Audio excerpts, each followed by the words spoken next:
Itong part na ito, class, I guess parang hindi natin na-tackle, nagtanong tayo ng 3. Pero bibigay ko na lang sa inyo yung ano yan, no? May ginawa kaming video presentation for this. Okay? So, ayun. Ano tayo? Week 4, no? The week 4, yung injustice, liberalism, Gombursa, martyrdom. Okay? And then yung pag-aaral niya sa Ateneo. Class, remind ko lang, next week, long test tayo next week, ha? Ano po ang coverage? Okay. Ano ko lang si Justin. I-mute ko lang. Ayan, nakakalimutan niyang mag-mute. Sige. Ayan, nakamute na po siya. Again, remind ko lang, next week, after natin i-lesson yung chapter 5, ayan, yun, medyo, sige, review tayo konti, if ever, and then, saka tayo maglo-long text, no? Sa araw at oras ng klase lang din natin, ha? Gagawin not beyond our time. Okay? Para, syempre, hindi rin kayo maabala yung oras natin yung gagamitin natin. Alright, so, ayan, mag-i-screen share na ako. Okay, wait. Hindi.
Okay, saglit lang. Hinihingal ako.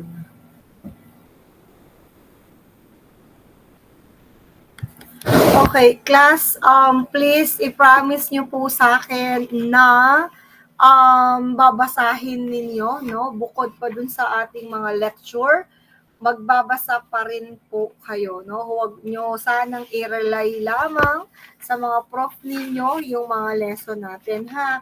Mag-a-advance reading kayo and then tulungan nyo rin yung inyong mga sarili, okay? So, lalo ako, halimbawa, itong part na ito, ginagawa kong bullet style, no? Ayan. Kasi nakalagay doon sa ating canvas, masyadong mahaba yon. Yung explanation, no, nandito na lang sa atin. Okay? So, yan, ganon. At hindi ko ibibigay yung ating PowerPoint. Bakit? Kasi tulad ng sinabi ko, ito na yung mga keyword no, ng mga pag-uusapan natin. Not the keyword doon sa sa exam. Siyempre, hindi. Again, ito yung pinaka-keyword or the main event na nangyari that time, no, sa mga topics. Ngayon, para mas higit mo siyang maintindihan, matutunan, ayan, kasi minsan pag binigay sa inyo yan, hindi nyo na binabasa. Saan ko lang ba siya kinuha? Kinuha ko lang din siya sa canvas natin. Okay? Same lang po yung ano niya ha, yung laman. Okay, sige, proceed tayo sa part na yan. Ayan, come tayo. Our lesson. Okay, so listen carefully. Okay, so masyadong maliwanag sa bintana. Okay, so moving on. Okay, so anuhin muna natin yung the arrest and detention of Rizal's mother. Okay, so ayan. Yan. Ito yung pinaka malaking dagok na nangyari sa buhay hindi lang ni Rizal or even in other, a whole family. Yan. So, ano daw po ang sabi? Yan, yung pinaka-turning point, no, of his life. Ayan, yung alin? Yung makulong yung kanyang ina. Sa anong kadahilanan? O, kwento natin. Makinig ka. Wala to sa canvas, ha? Okay, nakalagay lang doon, no, arrest his father. Okay. So, bakit ba siya inaresto? Kasi po siya daw ay napagkamalang nilason niya yung kanyang ano ng asawa niya? Yung kapatid ng asawa niya. Anong tawag doon, class? Hindi, bayaw. Hipag. Yon, kasi bayaw lalaki, di ba? O yung hipag. No? Yon, pinalabas nila na something, may ganong pangyayari, no? Nilason daw niya, ay, hindi natin alam sa kanong paraanan, pero sa totoo lang, kung bakit pinalabas na nilason, kasi dahilan saan? Sa inggitan sa lupa, no? Awayan sa lupa. Yan, no? Posibleng hindi natin alam kung anong pag-uugali meron yung other side, yung kapatid ng asawa niya, yung mga ganong part. Okay? At alam naman natin na kung gaano kayaman ang naturang pamilya Rizal. At gayon pa man, at nakakalungkot kasi kung titingnan natin, napakabait ni Teodora Alonso, 'di ba? Para pagbintangan, para arestuhin, okay? At that time, bata pa si Rizal noon. So at kaya maaga siyang namulat eh. Kaya kung titignan mo yung kanyang mga novel, yung kanyang mga iba pang mga tula, no, lahat 'yon ay pawang pasaring, 'di ba, sa gobyerno and the simbahan, okay? So and then nung mga i-visualize niyo yung kwento, no, yung mga pagkakataon na inaresto si Teodora Alonso, nagwawala si Pasiano, yung pangalawang kapatid, 'di ba? Si Saturnina yung panganay, si Pasiano yung pangalawa. Ngayon sabi niya, kumbaga, do something nga. Hindi pala English, Tagalog. Gumawa ka ng paraan, itay, ganon, sabi niya sa tatay niya. So, yung tatay niya, class, ang pinaka-reaction ng tatay niya, tahimik lang. Mahinahon lang yung tatay niya. Okay? So, siguro, or marahil, maraming mga iniisip at iba pa. Pero kaya naman nila di ba? Kaya naman nilang lusutan or kung ano pa man dahil may pera sila. Pero tingnan natin sa mga susunod na slide kung sige nga, sadya bang mapapawalang sala siya, ganon. Okay, sige, ayan, no, nilason niya yung kanyang, yung asawa ng kanyang, asawa ng kanyang kapatid. Ayan, kung kaya siya ay na-detain saan? Sa provincial jail ng Santa Cruz. Okay? And dito, na almost how many years siya? 2 years. Imagine 2 years. Ang tagal, okay? At hindi natin din marahil masigurado kung ano yung mga bagay na nangyari sa kanya ron. Isa lang pa, siguraduhin natin, posibleng nahirapan siya kasi at her age, di ba? Ilang taon na siya niyan. Tapos ang alam natin talaga, may kabutihang puso siya, ulirang ina siya, 'di ba? So hindi niya 'yun magagawa. Yan ang nakukuha natin sa galit, sa inggit. Yan na pwede nating ikapahamak sa ibang tao. Okay? So and then yung case nila could have ended before the 1873. Okay, so at dahil kay Mayor Antonio Vivencia de Rosario, pinare-open yung case. Kasi natapos yung case, di ba? Pinaratangan, ikulong, chuchu, ganon. Walang parang injustice. Yun. No, talagang injustice. Hindi man lang nagkaroon ng ilang mga paglilitis, o di ba? Hinuli, pinagbintangan, hinuli, kinulong, ganon. Talaga namang nagpupot sa galit ang pamilya Rizal, ang mga kapatid niya at iba pa. Sa ganong paraan namulat si Rizal. Kaya nga di ba, may mga bagay na pinaghahandaan niya talaga. Okay? Kasi hindi siya nakikipaglaban dahilan sa yung physical, ayaw niya ng mga ganong propaganda movement, 'di ba? Okay. So yan, Maganda, namulat siya, ganito yung lugar namin, tapos ganito nangyari sa aming pamilya, sinong may gawa? Okay, ayan. Matalino si Rizal, no? At very young age, 3 years old, yan. Unti-unti na niyang nalalaman yung mga nangyayari. Okay, kung titignan natin, class, natanim sa kanya yun eh. Yung mga nangyari sa buhay nila, okay, at sa lugar nila. Okay. So kaya nga siya lumayo eh. Hindi para mag-ano class ha. Isa ito sa mga dahilan niya ng paglayo Okay, hindi para mga ibang bansa or makakilala ng maraming kababaihan, hindi eh. Kung hindi, ang ilan sa kanyang mga dahilan ay, number one, ano po yung number one na sa palagay niyong dahilan? Ng paglayo ni Rizal, pagpunta niya ng iba't ibang bansa. Sige nga, ano ang pwedeng maging dahilan ng pagpunta niya sa iba pang mga bansa? Ng paglayo, number one. Anyone please? Posible pong namasyal lang siya, gusto lang niya, ganun po ba? Kung hindi ay posibleng ano ang dahilan ni Rizal. Palagay nyo, kasi may mga prior knowledge tayo ha, at naniniwala ako doon. Okay, sige. Okay, again, ano po ang dahilan? Huwag nyo nang i-research. No, gamitin nyo na lang. Ano ba naiintindihan ko dun sa part na yun? Pwedeng ganito, pwedeng ganyan. Di ba? Wala namang mali. Sige lang, class, sabihin mo lang po sa akin. Ano ang posibleng naging dahilan ng paglayo nga sa iyong palagay? Pag-alis niya sa ating bayan, sa Pilipinas, or even in sa iba pang lugar sa Pilipinas, sa Maynila, di ba? Kung umalis siya dun sa bayan ng San Diego, lumayo siya, pupunta siya ng Manila. Ano yung pinakadahilan niya? Meron kayong idea? Yan, sige po. Dantes, may idea? Para po ma-pursue po yung education po. Okay, para i-pursue niya yung education niya kasi 'di ba syempre no, mangmang ang karaniwang mga tao doon sa kanilang lugar. So para hindi siya maliitin, 'di ba? Okay, itutuloy niya 'yon, pwede 'yon. Pero may pinaka main reason siya eh. May pinaka main reason siya talaga naman. Syempre isa 'yon bilang paghahanda niya. Totoo. Okay, ano pa yung mga rason niya, class? Na pwede niyang maging rason pa.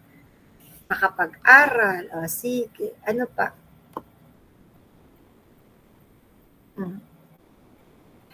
Main reason niya ay, ano po? Sige, isip. Isip kayo, class. Mag-isip po tayo. Ha? Walang silang idea, paluin ko itong mga batang ito. Promise, alam ko meron. Sige, i-research nyo para makasagot lang kayo. Sige, kung gusto nyo, i-research nyo po. Para magkaroon tayo ng interaction. Sige. Alright, sige, anyone please? Anyone? Okay, nakakapag-research naman ba? Posibleng ano po, charity. Tatawag tayo ha, charity. Correlating it with po sa pagkamatay po pagkakulong po nung mother niya dito. Siguro po, kaya po siya umalis ng Pilipinas because he's trying to observe and develop po, kagaya po nung No Limitang Helena book and Elfili. Kasi po, di ba, at this time na papansin niya na po na na-oppress and may injustices. So, by this time, parang tinatry niya po i-observe yung ibang lugar and isipin kung ano pa yung mga bagay na pwede niyang gawin para maipagtanggol yung Philippines sa mga injustices and inequalities po. Okay, exactly. Natumbok niya lahat, nasabi niya lahat yung mga important things that related dun sa pagkakaalis niya. Okay? So, pinaghahandaan niya, hindi ang revenge.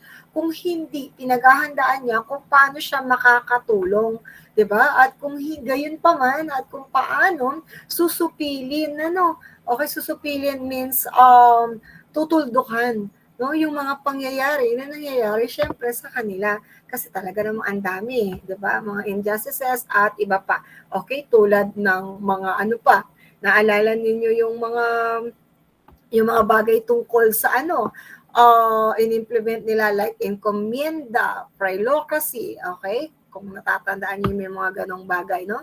May mga ganong policy, no? Na in-implement po sila na syempre pabor sa kanila, okay? So, pinag-aralan niya ang kultura sa ibang bansa para i-apply dito sa atin sa Pilipinas na sa ganon ay makatulong. Okay? So, yung pinaka-hangarin po talaga niya. Okay, sige. Proceed tayo. Ayan. So, ayan po siya. Titingnan mo, no? Napakatanda niya na para makulong. Diba? At pinarusahan ng, ayan, no? At pinarusahan doon sa mga pagkakataon na hindi naman talaga siya ang may gawa. Nalasunin, yung asawa ng kapatid niya, di ba? Okay. Ayan. Iahang ko muna si Teodoro Alonso. Okay? Diyan muna siya. Diyan muna siya nakakulong. I-detain muna natin siya. Babalikan natin siya mamaya. Sa ngayon, diyan muna siya. Ayan. Kasi merong susunod na topic eh. Pero babalikan natin siya dyan.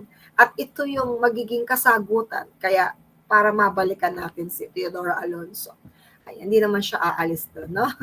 Doon lang muna siya sa kulungan. Okay, so the liberalism and the reign of the terror. Liberalism means, ano po ito? Yung liberalism means ano po yun? Yung gusto nilang makamtan na katarungan, kalayaan, ganon, diba? Yung pagiging malaya. Yan. At tulad ng nabanggit ko, hindi naman po lahat ng mga Espanyol ay during that Spanish period, ay masasabi nating masasamang tao. Hindi din naman lahat. Tulad ni Gobernador de la Torre, ni Carlos de la Torre. Siya po ay isa sa may ituturing na the best administrator the Philippines had ever had. So, wow. Paano nating nasabi na best administrator si de la Torre? Yan. Dahilan sa kanyang mga reforma na in-implement that time. Kasi 'di ba dati, inalipin sila, pinagbayad ng mga taxes, nagkaroon ng prilocracy, walang demokrasya, inequality, yung mga ganon, okay? So dahil kay De La Torre, nagpatupad siya sa kanyang administration ng ilang policy. At yun po ay ang number 1, the Philippinization of parishes. So ibig sabihin, tinransfer po yung ibang mga parish sa iba pang mga lugar sa kanila.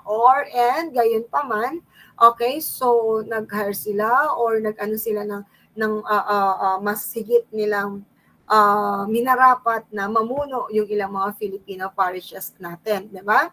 Ayan, yung mga parish priests.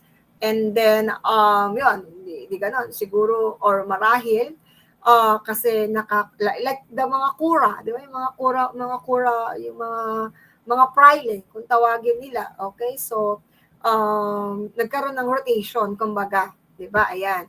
And then, tinanggal nila, ito yung policy nila dati, di ba? Nung umupo si De La Torre, ayan, Gobernador Carlos De La Torre, tinanggal nila yung abolition, no? Ayan. Of polo e-servisyo. Yung polo e-servisyo, yan po yung forced labor, no? Nilalagyan ko ng open and close parenthesis. The forced labor. At under ng polo, yung falya. The falya means the exemption of your work, na kung saan hindi ka magtatrabaho, ayaw mo, 'di ba? Okay, anong gagawin mo? Magbabayad ka. Imagine, pinagtatrabaho nyo ko sa lugar sa kung saan hindi ko naman gusto. Nagmimina kasi sila, di ba? Sabi ko sa inyo yung alipin, di ba? Yung mga kababaihan, inaalipin. Tapos yung mga asawa nila, yung mga kalalakihan naman, 16 to 60 years old, pinagmimina nila. So, meaning sa mga construction, yon, pinagtatrabaho nila ng ganon. Okay, so dahil kay De La Torre, ay tapos pag hindi ka nagtrabaho that time, kasi syempre, araw-araw kang papasok doon, ang sakit na ng katawan mo, di ba? Ngayon, hindi ka papasok ng kinabukasan. Kapag ayaw mo pumasok, ang gagawin mo ay magbabayad ka sa kanila ng tamang buwis ng per day mo halimbawa. At ang tawag doon ay falya, exemption no doon sa trabaho mo para ma-exempt ka. Okay, so anong ginawa ni De La Torre? Tinanggal niya ang polo e-servisyo. O di ba ang ganda ng implementation niya, no? Ang ganda ng reform na ginawa niya. Okay, pangatlo, lifting of heavy taxes. Alam niyo encomienda?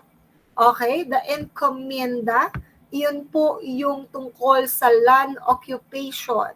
Meaning, dahilan sa sila po ang mga namumuno, ayaw mo sa gusto, yung iyong naipundar na kung ano man yung lupain na meron ka bilang magsasaka, halimbawa, dahil kami yung nangangalaga at that time, di ba? Kami, yung gobyerno ng mga Espanyol yon, okay? So, edi syempre, anong gagawin mo para pangalagaan namin yan, manatiling ligtas yan, okay, babayaran mo kami.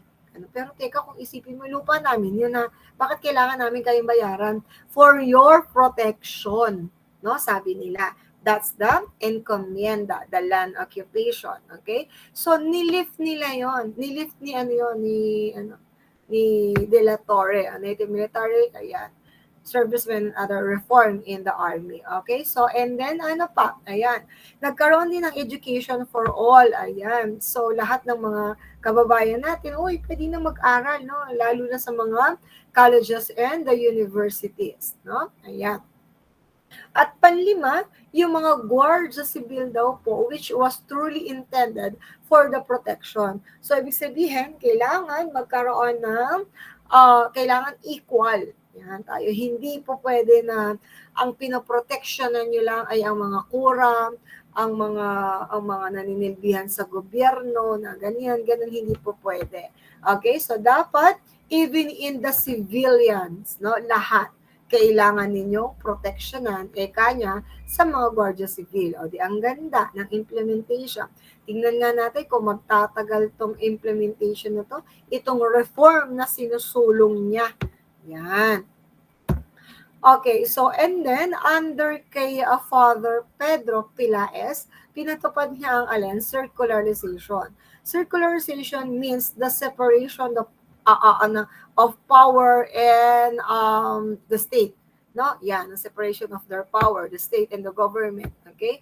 Government and the churches, okay? So and then na Sagrada Filipino priests occupy parishes, okay? So and then during that colonial period, okay, so naging tradition na nila, okay, na natural, syempre, na ang naghahari ay ang mga Spanish priests, di ba? Ayan. Okay, and the only time native experience to take care of parish, okay, was during the expulsion of the Jesuit from the Philippines. Okay? So dito nakikita na natin may mga naman, no? May mga unti-unting pagbabago rin naman. Okay, dulot yan ni De La Torre, ha? Okay, yung iba pang mga nakasanayan, may mga changes at iba pa. Kaya lang, class, no, 'di ba, ang nagsulong ng circularization si Pedro Pilaes, kaya lang namatay siya. Okay, sino ang humalili sa kanya? Si Jose Burgos, no? Si Jose Burgos po ang pumalit sa kanya. Si Father Burgos ay a former teacher and helper, ay siya ang former teacher, and ang helper niya ay si Pasiano. Okay? Former teacher siya ni Pasiano at helper din siya at helper din niya pala si Pasiano. Okay, nakuha? ulit. Si Father Burgos ang teacher ni Pasiano. At si Pasiano ay helper din ni Father Burgos. Okay, so maituturing po nila na close yung family po kasi nila ng dahil kay Pasiano. Nang dahil kay Pasiano, oo, close ang family nila Burgos nang dahil kay Pasiano, yung Burgos and the Rizal family. Okay, so dahil siya yung humalili sa part na yan, okay, kasabay nila Gomez and Zamora. Okay, so pinagtulungan nila, inasikaso nila yung iniwang pamamahala, pamumuno ni Padre Pilaes sa circularization. Okay? Totoo naman, hanggang ngayon naman class, may circularization system. 'Di ba? Talaga naman naka-separate no? Yung state or the government and the churches, 'di ba? Kasi magkaiba tayo ng faith, magkaiba ng paniniwala, 'di ba? Kasi iba ang pinaglalaban ng government, gayon pa man, iba ang pinaglalaban ng mga relihiyon na meron tayo, 'di ba? Kaya lang hindi mo maiaalis even the now and then, 'di ba? Nakikialam kaya nagkakaroon ng banggaan, kaguluhan. So tayo bilang isang civilian, may kalituhan tayong nagaganap. Okay, sa ating mga sarili, bunsod ng mga may kapangyarihan sa lipunan, di ba? Okay. So, and then military rule was restored. Ayan na tayo. Okay, in the Philippines, as a new governor, di na-restored. Okay pa din siya. Maganda yung naging pangyayari. Kaya lang, sige, pumasok ang kontrabida. Sino? Si Izquierdo. Pumasok si Izquierdo sa eksena. Nabalitaan niya yung mga pangyayari. Teka, niya. Anong nangyayari? Bakit tinanggal ang taxes? Bakit tinanggal ang mga isolation policy? Tinanggal kung ano yung mga bagay na dating ginawa nila, 'di ba? Okay. So ano nangyari? Humalili kay De La Torre, no? Tinanggal nila si De La Torre, ang pumalit si Gobernador General Rafael Izquierdo. Ayan. So syempre nagkaroon pa rin dahil dito nagkaroon ng mga military action na naman. Okay? So ayan. Sino ulit ang pumalit? Si Gobernador General Rafael Izquierdo. Okay, so anong ginawa niya? He immediately revised all reforms. Nino, nang ginawa ng former governor na si si Carlos de la Torre. 'Di ba? Ni-revise niya, binalik niya 'yan dati. Kaya dito, actually, nagkaroon ng ng Cavite Mutiny. Kaya nagkaroon ng alitan, nagkaroon ng kaguluhan sa Cavite. Bakit? Kasi si Izquierdo ang namuno. Nagkaroon ng military action. Okay? Ayan, puntahan natin ang Cavite Mutiny. Okay? So, dahil sa binalik niya, no? Yan. Anong ginawa ng mga kababaihan natin? Okay na tayo sa sistema natin kay De La Torre. Tapos binalik. Kaya nanlaban tayo, class. Okay? So, kasi dahil refuse to obey the order of a person in authority. Sino yung authority that time? Di ba? Sino nga? Si Izquierdo. Okay? So, kala natin okay na tayo doon. Kaya lang, okay? Dahilan sa, syempre, meron siyang agenda para sa atin. Okay? Kaya, binalik niya, syempre, sino ba makikinabang? Ang gobyerno na nila. Diba? Okay. Ano nangyari sa part na ito, sa mutiny na to, noong January 28, 1972? Okay, 200 Filipino soldiers, yung nakipaglaban saan? Okay, against Spanish oppressions. So, ibig sabihin, ano nangyari? Starting national uprising. Ano nangyari? The mutiny was, mutiny was, unsuccessful. Bakit natalo? Bakit hindi nagwagi, hindi nanalo? Ano nangyari palagay ninyo doon sa kanilang propaganda na nangyari, doon sa revolt na nangyari sa Cavite? Okay? So, bakit natalo? Ano bang meron tayo? Ano bang kulang natin? Palagay ninyo? Ano po? Yeah, pwede. Sana nasusundan niyo ako, no, para nakakasagot-sagot kayo agad. If you want, sige po, pwede naman kayo mag-chat. Tanong-sagot lang tayo, class, ha? Wag puro tanong, tapos isi-search yung sagot, no? Sige, subukan lang natin, no? Follow your instinct. Ano ba sa palagay ninyo na bakit, no, parang every revolt natatalo tayo? Ano ba nangyayari? Ano ba point of view nyo doon, class? Nabanggit na natin ito sa mga nakaraan lesson, ha? Ano po ang nangyayari? Bakit natatalo? PT. Lack of weapon and planning po. Yes, lack of weapon and planning, and also lack of training sa pakikipaglaban, lack of ano pa, yung pagiging nationalismo natin. 'Di ba? Tayo naglalaglagan. Yun yung nakakalungkot. Bakit? Para maisalba lamang ang iyong sarili. Regardless kung magalit siya sa akin o hindi. Kasi very crucial yung sitwasyon eh. Kailangan magwawagi ka. O, di ba? Kung ganun lahat ng thinking natin, eh, good luck. No? Hindi masaya ang nagiging buhay natin kapag negative thinker tayo, di ba? At yun nga, began to crack down on a growing nationalist movement. Okay, so ayan, ito yung sa Cavite na nangyari, Fort San Felipe, located at the found of, alam niyo na yan, tignan niyo na lang po. Diyan sila nagkaroon ng ilang mga kaguluhan sa kanilang lugar. Okay, so ano pa? Ito na tayo, 'di ba? Sino nagsusulong ng ng circularization ngayon? Si Gomez, Burgos, and Zamora. 'Di ba? Sila ang nagsusulong ng circularization. No? Sila yung humalili kay Pedro Pilaes, 'di ba?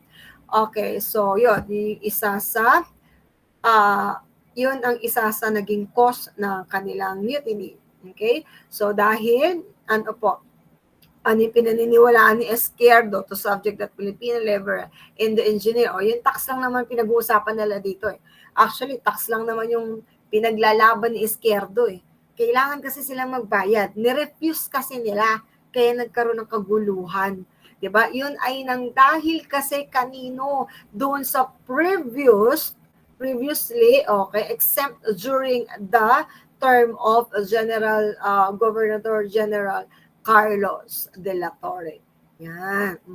Dahil sinisisi nila si de la Torre, maganda naman yung reform na ginawa niya, tapos ni-revise mo, binalik mo lang yung dati, mas pinalala mo pa nga kasi mas lalong naghigpit that time. Diba? Saan? Sa mga taxes. Even in mga professionals, lahat magbabayad, hindi lang ang mga lupa na inyong mga sinasaka. See? Ayan. Taxes required them, kasi taxes required them kasi to pay. Ayan. So, at kapag hindi ka nakapagbayad din, anong gagawin? Magbabayad ka din ng falya. Diba?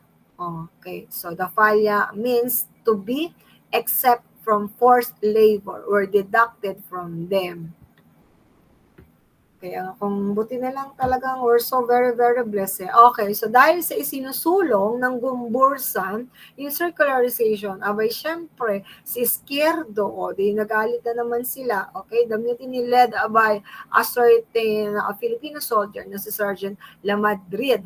Okay, so was used by Spanish colonial government to implicate 3 Filipino priests. Yan silang tatlo. Inutusan pa niya si Sargento, no?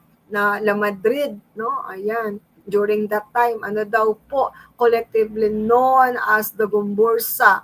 Okay? The 3 were avid advocates of the circularization of the parish, no? Ayan. Pinagbintangan na sila. Ito na, pinagbintangan na naman din sila. Okay, so kaya ng mga sumunod na araw, taon. Kailan yon? Okay, so ayan, ngayon the January 27, 1872, si Izquierdo po approved the death sentences, no, on the 41 of the mutineers. Yan. Yung mga nakipaglaban doon, kasama na yung Gumbursa, papatayin nila. 'di ba? Ano yung garote, no? The garote. So, see, hinatulan ng parusang kamatayan. So, yan. Ang hirap naman mga tuwiran. Ang hirap naman lumabag. Bakit? Kasi papatayin ka nila agad. So, yun yung higit na ikinaka-worry ng lahat. Kaya siguro, kanya-kanyang ng sarili, build ng sarili, di ba? Para makaiwas sa bulok na system nila. Okay? So, ayan, kasi pinagbintangan din po nila na yung tatlong paring martir kasi ay sadyang nagpapalaganap ng ilang mga maling salitaan ng Diyos, parang ganon, or nagpapalaganap ng ilang mga ugong-ugong ng ilang revolusyon. Yan, nagbubuo daw ng mga propaganda movement. Yan, lahat ibinintang na nila. Pinarusahan nila yung tatlong parang martir, tapos kinulong. Tapos, pinaghahanda lang pala ito para para patayin. Okay, so they were able to start small movement that were to help the Philippine Revolution. Yan yung mga bagay na ibinintang sa kanila. Okay, so ito po sila. Ayan, namuntik nang makita. Magsa-search na lang ako ng medyo malinaw dyan. Okay, so ngayon, wala nang kamali-mali itong mga to na pagbintangan lang din. Okay, buti pasalamat pa rin pala tayo kay Teodoro Alonso, di ba? Na napagbintangan pero kinulong. Pero kung hindi nagawan ng paraan yun, posible niyang ikamatay ang kulungan, di ba? Okay, so kaya lang sila talagang talagang injustice talaga. Okay, injustice. Wala pong demokrasya or the democracy. Discrimination ang namamayani that time. Okay, nakaramdam tayo ng konting ginhawa, yun ay nangdulot kay De La Torre. Okay, sige, next tayo. Ayan, nung namatay yung tatlong paring martyr class, ayan, so, dalawa na yung pinanggigigilan ni Jose Rizal. Bata pa siya nito, bata pa siya nito. Okay, kaya nag-decide siya na kapag bata pa si Rizal class nung namatay yung tatlong paring martir. Tumatak lang sa utak niya na kung paano pinatay ang tatlong paring martir na yan. Okay? Kaya yung tatlong paring martir na yan. Kaya nung gumawa siya ng pangalawang aklat niya na El Filibusterismo, doon niya inialay. Okay? Inialay niya ang El Filibusterismo doon sa tatlong pare. No? Sino nga yung tatlong pare? Jude Lagura, nakikinig pa ba? Lagura, sino yung tinutukoy nating tatlong pare? Gomburza po. Sino-sino yung Gomburza? Jose Burgos. Wait lang Kaya po. mo yan. Jose Balik Burgos. natin. Sige, asa na? Basa. Basa, ayan na po. Ay, sorry po. Ha? Sabi yung TV, babasahin po ba? Ma'am? Hindi po. Yung tatlong paring martir lang ang tinatanong ko na. Ayun po. Mariano Gomez, Jose Burgos, Jacinto Zamora po. Okay, so silang tatlo ha. Sa kanilang tatlo, inialay ni Jose Rizal ang pangalawang aklat niya na LPD. Ang No Limitang Hire, kanina niya inialay? George. Christian, kanina niya inaalay yung No Limitang Hire? In general po yung Noli sa Inang Bayan po. Sa Inang Bayan. Very good. Huwag niyong pagpapalitin yon. Okay, sinasabi nila kay kanina pa niya inaalay sa nanay niya, sa ganito. Okay, so kay sa Inang Bayan. Okay, so okay na tayo dyan. Wait lang ha, meron pa po tayong isa. Hindi ko lang na ituloy-tuloy. Wait lang, sige po. Okay, may next tayo. May next topic pa po tayo. Kapit lang kayo dyan.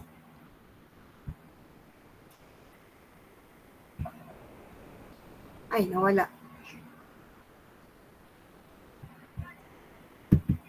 Hinahantay ko yung nanay ni Rizal, si Theodora eh.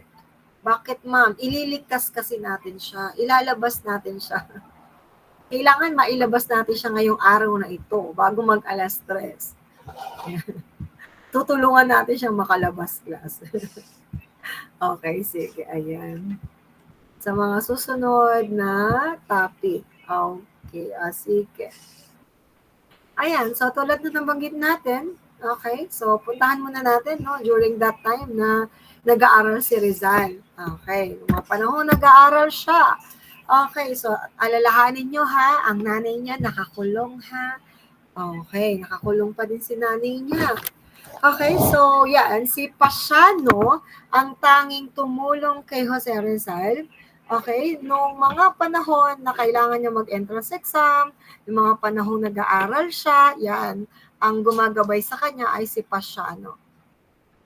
Okay, edi syempre, mahusay naman si Rizal, hindi naman lingid sa ating kaalaman yun, kaya naipasa niya ang entrance exam. Kaya lang, hindi na siya pinapasok sa San Juan, de Letran, kasi nga naman daw, ang rason. Okay, ano daw po sabi, at first the college registrar, Father Marjan Fernando, refused to admit kasi daw, di ba, judgmental sila, maliit daw na lalaki si Rizal, no? Kumbaga, parang mahinang nila lang, ganun, kasi payat, physically weak, di ba? And being too late to enroll. Pwede naman bakit hindi? Okay, kaya lang, sino ang tumulong? Ang tumulong sa kanila, ayan, ang nephew ni Father Burgos na si Manuel Ceres Burgos. Kaya nga sabi ko, di ba, family friend kasi nila ito. Okay, tapos, yun, hanggang sa nakilala na lang din yung ibang mga pare na kaibigan ni Father Burgos. Kasi patay na si Father Burgos that time, di ba nga? No, doon, ginarote na nga sila. Okay, so and then, ayan, Burgos Rizal was allowed to enroll. Nang dahil doon sa kanyang nephew, pinayagan siya, di ba? Nakapasok na siya. Doon sa para lang kanyang Okay, so Jose used his surname Rizal when he registered at Ateneo, kasi hindi nga nakapasok doon. So tapos, tinulungan siya, pumunta siya sa Ateneo naman, doon siya nakapasok. Tinulungan siya ni Burgos, okay? Ayan, para makapasok. And then, nagtaka si Rizal actually, sabi niya, bakit pero hindi niya tinanong niya lang yung kanyang sarili na bakit ang Rizal, ang ginagamit kong apelido, ang surname niya, samantalang merkado kami. Yun, di ba? Merkado kami. Kasi nga, di ba, during that time, okay, sige, tanungin ko kayo, sino po ang nagkaroon or bakit nagkaroon ng changes? Yung surname ng mga Filipino before. Sino po ang gobernador general na naglabas ng mga issue tungkol sa pagpapalit ng kanilang mga surname na kailangan nasa ilalim ng pamumuno ng mga Espanyol, kailangan Latin daw. Sino po yon? Naalala kaya? Baka alam po ninyo. Yes, Chloe, please. Yes, very good. Ha? Tandaan, Claveria, surname Claveria. Yun. Okay, ha? Ibig sabihin, siya yung may kinalaman sa surname, si Claveria. Okay. Teka lang.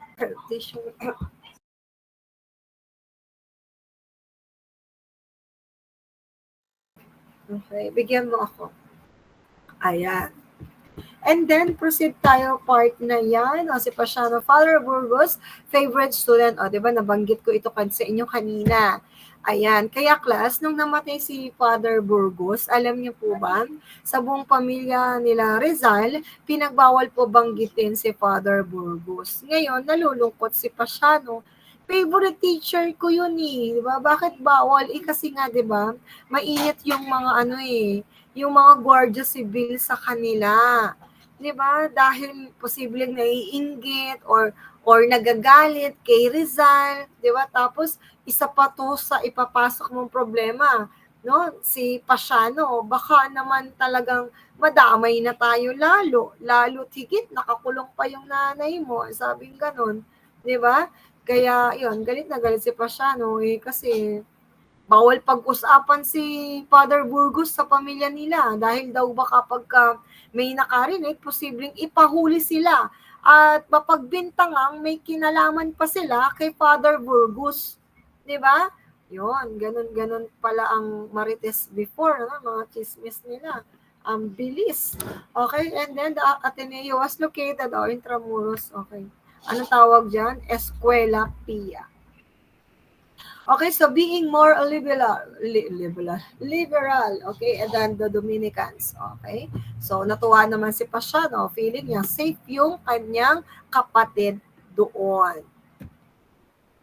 Okay, so and then during that time nag-aaral na si Rizal, okay, sa Manila, 'di ba, Ateneo?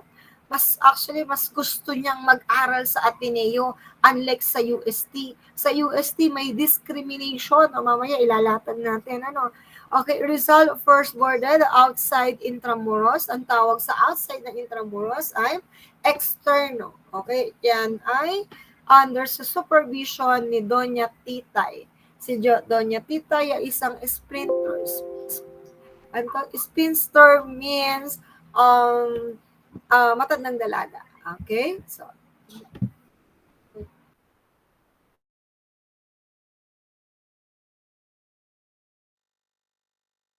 okay. Sabihin ko dito. Alright, let's continue. Okay, so intra, parang ano lang naman yan. Pagka stay in, internos. Okay, stay outside, externo, no? Yun ang tawag sa kanila doon. Okay, so ayan. His course was the Bachelor of Arts. Okay, I think hindi naman ito yung first course niya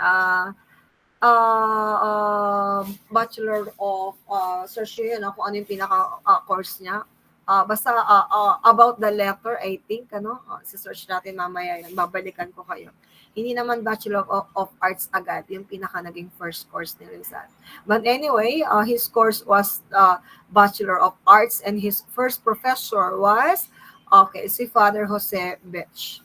Ayan, after that week, syempre, hindi naman lingin sa ating kaalaman, di ba? Gifted nga siya Okay, so he was the brightest student, pupils, that time. Marami siyang mga naging prizes, kasi nilalaban siya. Okay, at bukod pa doon, gifted talaga siya, di ba? Wala na tayong pwedeng sabihin tungkol sa mga bagay na yon. Kaya nga hinahangaan Actually, kaya mas higit na maraming nahumaling sa kanya dahil sa kanyang talino. Hindi naman dahil sa gwapo or something. Talino talaga at marunong makisama, Friendly rin itong si Rizal. Kaya lang, okay, sa kanyang pagiging may kahusayan, sa Latin language. So, mahina siya saan? Kung maaalala po ninyo, class, anong lingwahe siya may kahinaan?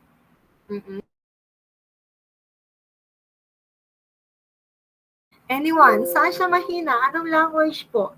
Mababa nga siya dun hindi siya nakakuha ng medal.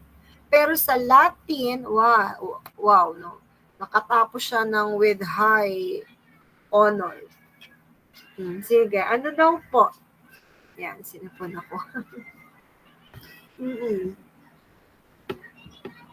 Okay, again, anong lingwahe po yun? Anong language yun? Anong subject niya na yan? Saan siya nahihirapan? Sa anong subject? Sa kanyang Spanish subject. Kaya kumuha siya ng tutorial lesson para mag-improve. Kaya lang, hindi pa rin siya nakakuha ng medal or other awards sa Latin subject niya. Only the medal ng Latin ang nakuha niya. Okay? On his second half ng kanyang pag-aaral, di syempre, hindi maiwasan talaga. Talaga naman, all his excellent grades, lahat. Sana all, di ba? Yung excellent means the sobresaliente.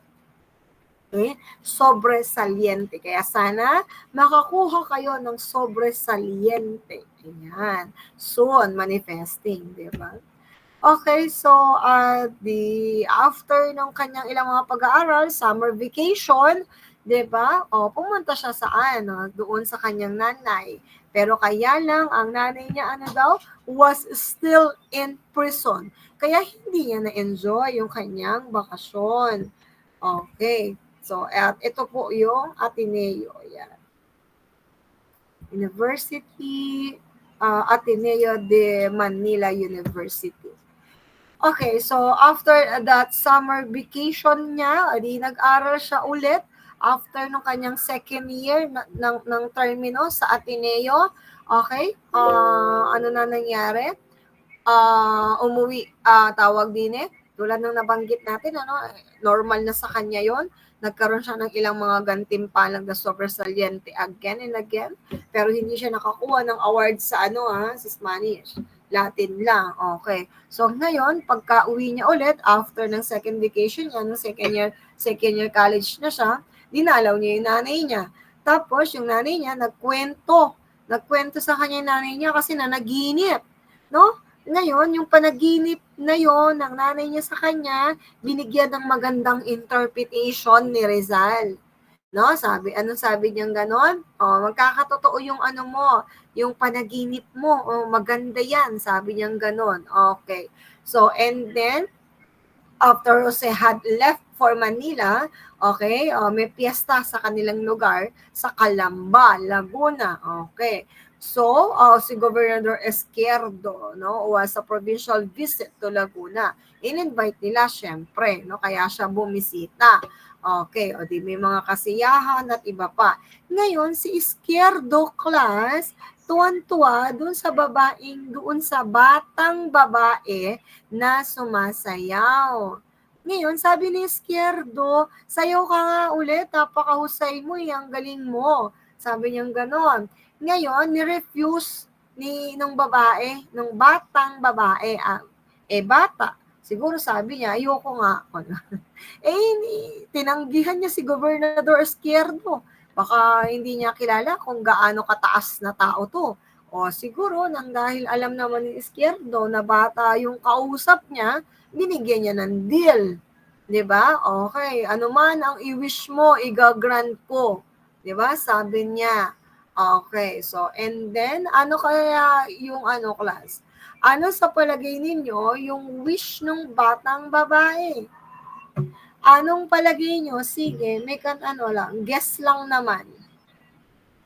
Ano sa palagay nyo yung hiling ng batang babae? Wala siyang takot, Kung sino yung kaharap niya, si Gobernador Izquierdo yan. Di ba? Ano yung wish ng bata? Again, wag yung i-research. Magsalita lang kayo ng naaayon sa inyong mga kagustuhan. Anyone, pwede mong sabihin Okay, all of you, kindly raise your hand nga. Nandito pa ba sila? Kindly raise your hand, all of you. All of you, class. Sige, tignan ko lang po all of you. Okay, asan si Bea, si Lloyd, si Mary Jillian, Veronica, okay. Ayan, nandiyan naman pala kayo. Sige, para lang maramdaman ko yung mga presensya ninyo, Yung presence ninyo na present kayo. Okay. Nakukuha niyo po ba? Thumbs up nga tayo dyan or heart ako? Nakukuha niyo ba yung flow ng kwento natin? Nagkukwentuhan lang tayo, di ba? The knowledgeable story naman to. Okay, hindi naman to buhay ni Ma'am, di ba? Okay, very good. Sige. Okay, balik po tayo. Sa palagay niyo lang, class, ano ba yung nararamdaman niyo? Na hiniling nung batang babae. Batang babae, ha? Bukod kay Chloe, wait lang si Chloe. Nakakailan na siya. Saglit lang baka meron pa tayo dyan. Kasi, di ba, kami na lang nag-uusap ni Chloe dito. Anyone? Pwede, wala, kahit class, kahit anong naiisip ninyo, okay lang. Hindi naman tayo perfectionist, Hindi naman natin kailangan maging, lahat ng isasagot natin, kailangan tama. Hindi naman. Okay? Sige po. Bea, anong palagay mo? Yung wish nitong batang ito? Doon kay gobernador, pwede niya namang i-wish na magkaroon sila ng bayat lupa. Pwede naman niyang i-wish na maraming pagkain, laruan, damit. Pwede niya yun. Yun ba yung wish niya? Pwede din. Okay? O, palagay niyo ano yung pwede niyang i-wish na, yes, Hilario. Finish po ng batang babae na palayain po yung mother po. O, paano mo nalaman na yung mother niya yung gustong palayain?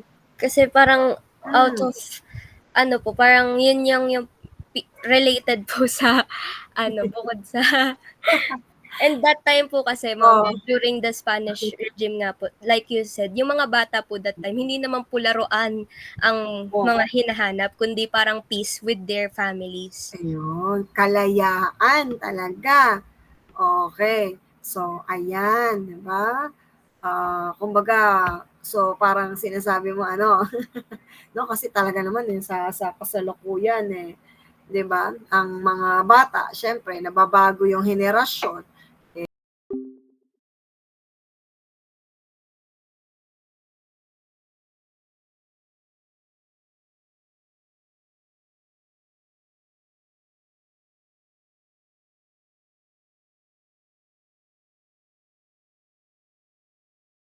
Ating batang babae ay si Chloe. Okay ka na, Chloe? Chloe? Chloe? Oh, oo nga eh. Pansin ko nga, pabalik-balik ka. Okay. So, kilala mo. Ayan, oh, it's your turn na. Kilala niyo po ba kung sino yung batang babae na tinutukoy niya natin? Tinutukoy natin dito? May nakakakilala po ba? Si Soledad po. Ayun, oh, galing-galing naman, Emerald. Okay, sige. Si Soledad. Okay, at si Soledad ay ano? Bunsong kapatid nila Rizal. Yan. Winish niya na to have her mother na umuwi na. Para nga naman, syempre, makasama na nila. Anong ginawa ni Izquierdo? No, nakakatuwa lang naman. Okay. Alam mo yun, no? Isang iglap lang, isang pitik lang niya, 'di ba? Di sumayaw ulit si sumayaw siguro bata eh, magiliw yung pagsayaw na ginawa. Tapos alam mo yun, dumaan sa proseso si Teodora Alonso, 'di ba? 'Di ba inusig nga siya. So tapos nagkaroon ng mga attorney, etc. Kaya lang natalo sila sa kaso, di ba? Okay, hindi napakawalan, kaya umabot ng almost 2 years. Tapos, tignan mo ito, no, sa isang kisap mata, iniutos ni Izquierdo, pakawalan. O di nakawala, o kaya tuwan-tuwa na sila. 'Di ba? O nakawala na. He was very happy for his mother. Yan. Kasi nga pinarating na nila kay Rizal. Kaya si Rizal, nung siya yung mga panahon nag-aaral, nasa Manila siya niyan, no? Ibinalita na yan kay Rizal. Kaya sabi, he was very happy for his family. Yan, no? Masaya na siya. Ngayon, during that time na nag-aaral siya, tulad na nabanggit natin kanina, hindi siya biniyayaan. Okay, ng pagkakataon na magkaroon ng medal. Bakit? Ano daw yung problem? Okay, kasi he was not able to speak Spanish. Diba? Latin, oo, pwede. Okay? Ayan. At sa kanyang mga pag-aaral, sino pa yung mga naging teacher niya? Si Father Francisco de Paula Sanchez sa literature. Okay, who discovered Rizal talaga naman genius siya in writing. Kasi syempre, di ba, natutunan niya yun sa nanay pa lang niya. Okay, so sa philosophy naman po, ang teacher niya, no, si Father Jose Villaclara, okay, professor niya sa science and philosophy. And then, ano nangyari?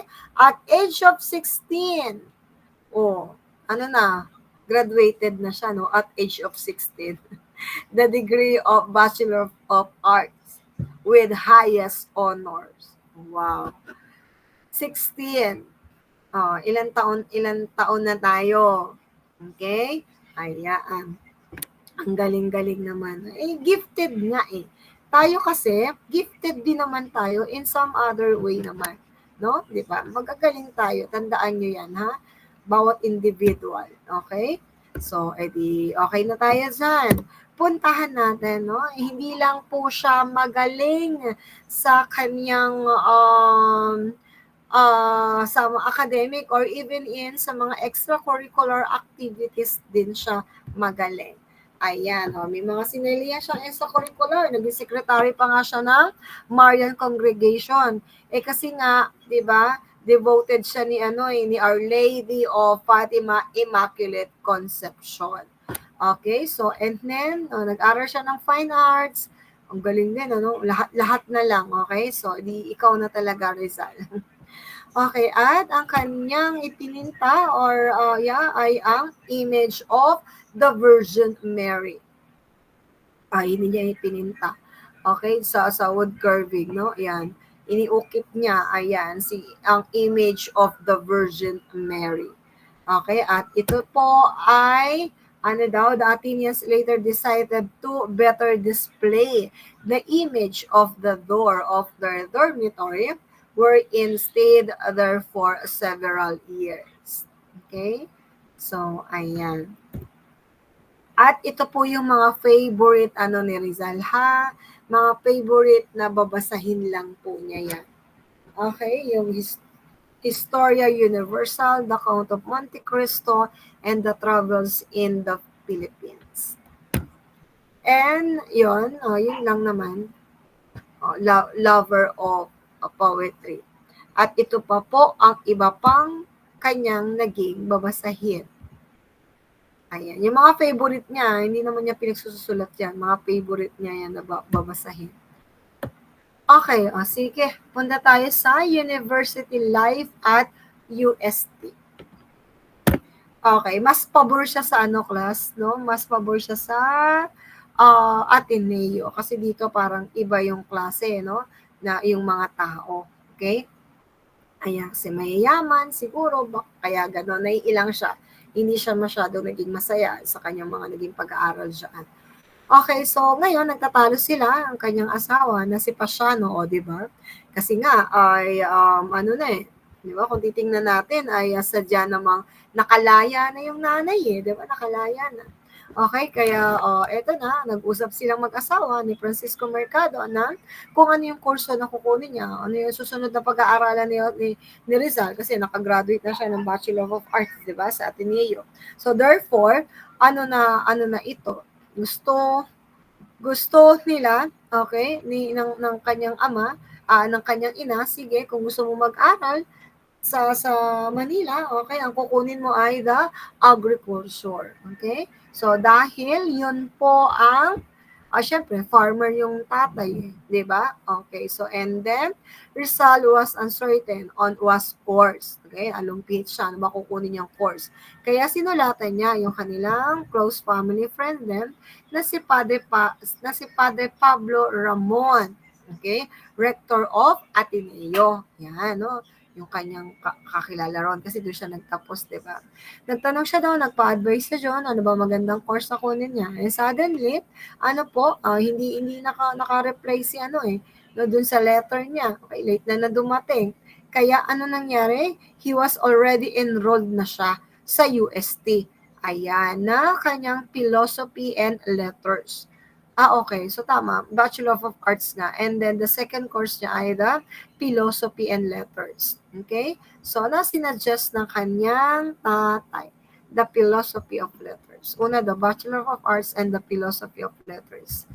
Okay? So, next. Tapos, patungo to sa medisina niya no? Patungong medicine na to Okay? Yung Bachelor of Arts niya, yun po yung parang naging preparatory niya pagdating sa medicine. And then, sige na, ipasa niya rin naman yung mga examination at iba pa.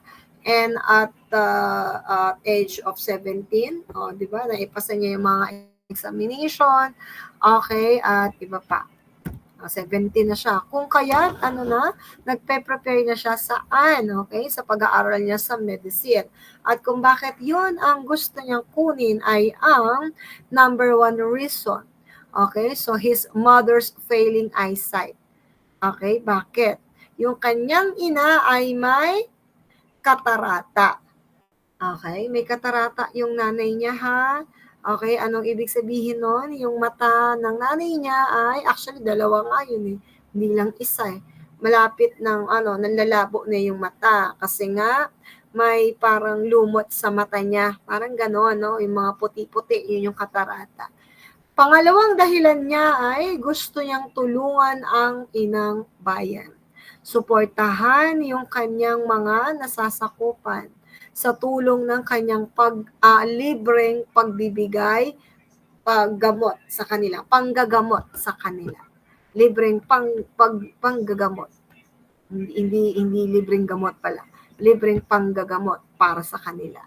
Yun yung mga gusto niya o layunin niya. Kung kaya gusto niyang makatapos ng medisina. Ay nakatapos naman. Pinurso naman niya yun. Okay? So another mga poem ni Rizal, ayan lang din po. And then, okay, so, sige, other works of Rizal. Sige nga, ano pa daw po yung mga ginawa ni Rizal? Pabasa naman ako. Sino pwede? Pabasa tayo. Nandyan ba si Zeus? Zeus, tablan, please, pabasa ako. Hello po. Hello po. Yes. Okay po. So, other works of Rizal in Ateneo, he also produced a speech from Junto Alpacid on December 4, 1818, on the occasion of the annual celebration of Feast Day of El Aziz di Mahoma for the same occasion. It was presented at a stage play directed by his friend. He also wrote a sonnet entitled To the Filipino Artist, which encouraged Filipino artists to glorify the Philippines in every way. Okay, so medyo maingay lang pero sige po, naintindihan naman natin yung iba.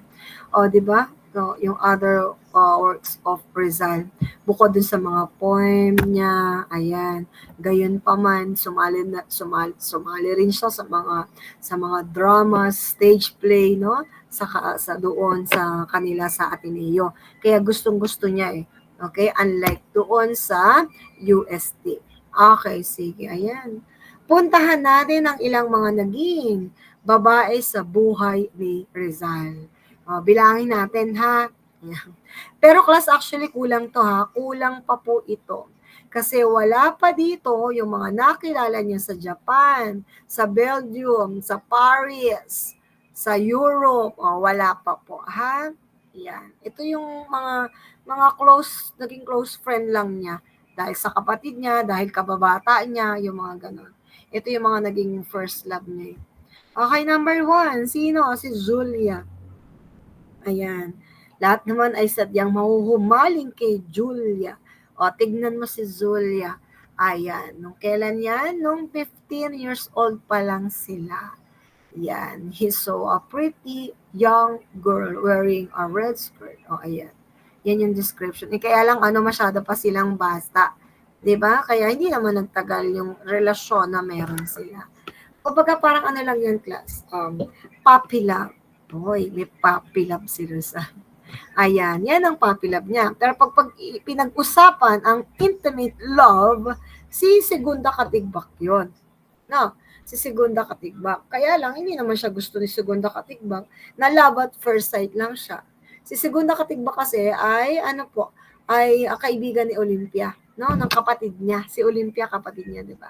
Okay, Olympia was a close friend of Segunda. Kaya lang, na-disappoint siya kasi ikakasal na si Segunda Katigbak eh. Di ba? Engaged na siya kay Manuel Cruz. Yan. Siya. Nawala yung inspiration niya. Okay, kaya nabaling yung ibang tingin niya. Kanino? Kay Miss L. No, si Miss L, maraming iba pong mga meaning ng Miss L. Pwedeng ligaya, liwayway, lakambini. Okay, dahil na ano siya, kumbaga, na-broke siya doon kay Segunda Katigbak. Ano na daw yung naging interest niya? So, yung mga naging interest niya, yung mga girl na very attractive with seductive eyes. Yan. Ganon, no? Sa ganon siya na in love. Okay? Ayan. So, next tayo. Leonor Valenzuela. Okay, class? Si Leonor Valenzuela and Leonor Rivera, pinagsabay yan ni Rizal. O, diba? Pinagsabay. Hindi, syempre, malamang, hindi, ang tawag din hindi alam nung parehong babae. Kasi kung alam, 'di ba? O Aliana, papayag ka ba? 'Di ba? Syempre hindi. So ayan, malamang hindi alam, no. Maloko nga. Kaya siguro sinasabing maloko, no, si Rizal. Okay, so si Leonor Valenzuela, okay, kapitbahay niya, 'di ba? Syempre sa Calamba, Laguna. Hindi sa Valenzuela. Okay, so walay.